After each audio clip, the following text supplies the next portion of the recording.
environmental analysis on the Eastern Europe region. Eastern European region. I'm Jake. Just to cover, we're going over the countries of Poland, Slovakia, the Czech Republic, Hungary, and Romania. So if you notice, our top imports and exports are exactly the same for this nation. We're heavily reliant on mineral fuels, and that's going to play an important part into the second part of our presentation and our business ideas. So just to refresh you on the culture of the area, there is a lot of history in this area. It's a very old region, but there's also lots of conflicts which kind of changed the way that they live. There's a lot of differences in religion, like the Roman Catholics versus the Orthodox Christians. At the moment, only Romania is Orthodox Christian, while there's big atheist populations in Poland and Slovakia due to rule under the Soviet Union. During the Cold War, they had the biggest influence on this area. The Soviets pushed for socialism and atheism, which leads us to the last point, the economic differences of the region as well. Capitalism is growing really fast in this area. Again, in the post-Soviet era is what they're calling it. Free market economies are more desirable in the younger generation. So the economic outlook for these countries is fairly good. Hungary's economic growth is expected to rise in the coming years. Bottleneck supply chain issues have started to ease after the pandemic, and it's allowing for a smoother flow of imports and exports. However, due to the war in Ukraine, that energy costs are still rising in all the countries we looked at, but the Eastern Europe is known for having some of the fastest growing economies in the EU. So just this graph here, Central Eastern and Southeastern Europe at the bottom, you can see a little more upward than the rest of Europe. For the financial environment, all the countries in this region do use a different currency. Poland uses the zloty, Hungary is the forint, Romania is the leu, Czech Republic uses the koruna, and Slovakia uses the euro. Slovakia using the euro does create a little more stability for them as it's a more widely used currency. The Polish zloty has been gaining on the US dollar in the recent years. Czech Republic was planning to adopt the euro in 2012, but that was abandoned due to strong local pushback from the nation. Romania is expected to be the next country to adopt the euro, maybe as soon as 2024, and then all the other countries are going to follow soon after.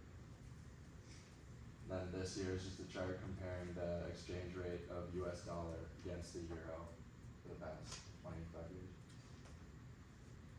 So let's get into infrastructure. Transportation infrastructure is about 20 to 30 years behind in these countries.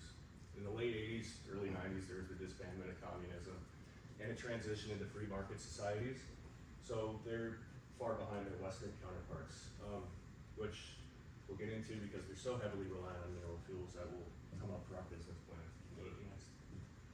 So if you pay attention to this map, these colors, the red and the yellows, represent railway speeds, railway transportation, efficiency basically. And as you can see, once you hit our band of countries, it basically turns black. This is because we're lacking in this infrastructure area. So for a prospective marketer or a firm like ourselves, or for an even better example, a foreign investor getting involved in here, there's unlimited potential for that. Energy infrastructure. So the EU has a full goal to go carbon neutral by 2050. By 2030, Poland wants 21% of its its energy sources to be renewable, and Romania's got a goal for 23% of its renewable. For its energy sources to be renewable. Countries like Germany and the western part of the EU is very focused on green energy. There's a thing in the United States called the Green New Deal. They have a similar thing in Europe that we're trying to push. So there's a complete untapped energy sector that we can capitalize on in this region. All right. So there's a lot of investments that's going in and out of the United States. There's a quick infographic of where the money's going from and to.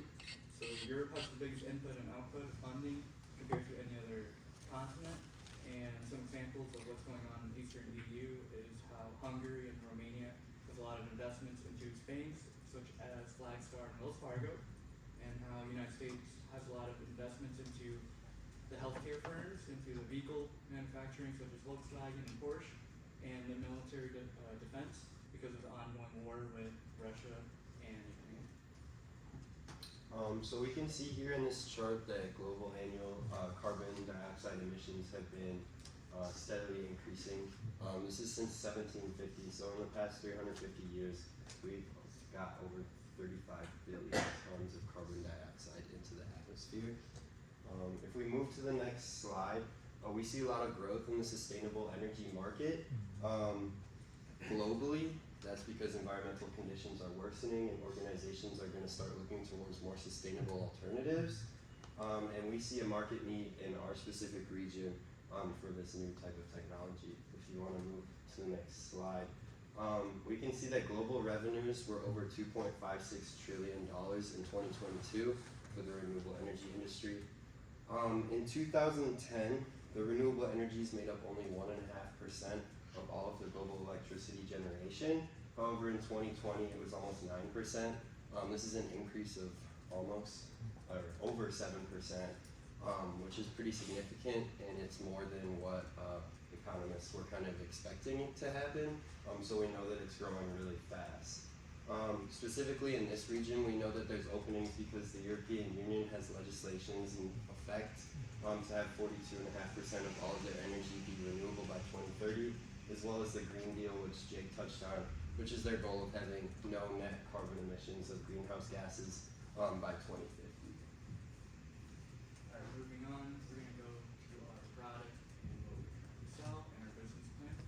So I'm just gonna begin by talking about why other energy sources are bad, including the rising temperatures, which is due to the burning of fossil fuels, such as coal, oil, and natural gases. They're pumping out a lot of greenhouse gases, and the biggest contributors are thermal power stations. The rising CO2 levels are causing people to lose their cognitive and decision-making abilities. Nuclear energy, even though it's good on paper, there's a lot of waste that needs to be taken care of. We don't really have a good solution yet. We throw it underwater. We don't have plans of throwing to like space. It's just nothing good. It always ends up somewhere. And there's a limited field supply of uranium, so that's not good. And then the extreme weather conditions. The hurricanes are caused by greenhouse gases and warm oceans, so that's definitely a big problem. And I'm just going to move on to 5 quick windmill facts. How much energy can be produced from windmills? An hour of rotation can power up a house for a month. How much does it cost for a modern windmill? It's about $2 to $3 million. How much money can a turbine make? And the average yearly salary that a windmill farm can make is about $500,000 to $9 million. It's pretty big, and it's about 10K per windmill. Will it take away jobs? No, it will not. It provided Romanians with 240,000 to 300,000 jobs in the wind sector last year. And how big is the biggest windmill? It's located in China.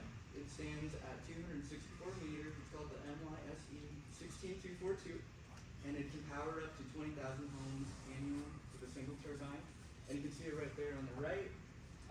2 middle are in Denmark, which has the highest windmill count in the world, and on the left is France, and you can see it's about as tall as the Eiffel Tower. And if you can look hard enough, you can see the Statue of Liberty and how small it is compared to that. So yeah, it can get pretty big, and they're all over water. And this is the Windshare Energy in the United States, where 10% of the energy made in the United States is by wind. Here's the percentage in other countries. We see Denmark with 48%. That's really high, and these are the highest in the world. And this is Eastern EU, and you can see that there's a lot of potential of this business because not a lot of countries are using it, except for Romania, which has a high count. But if you look at Czech Republic, it's 1%. Hungary is 2.5, and then Poland 11.5. And Slovakia, there's just no numbers on it at all. So I doubt people are even trying to do it. And what will windmills do once it's there? There's energy diversification. We don't have to rely on just one source of energy.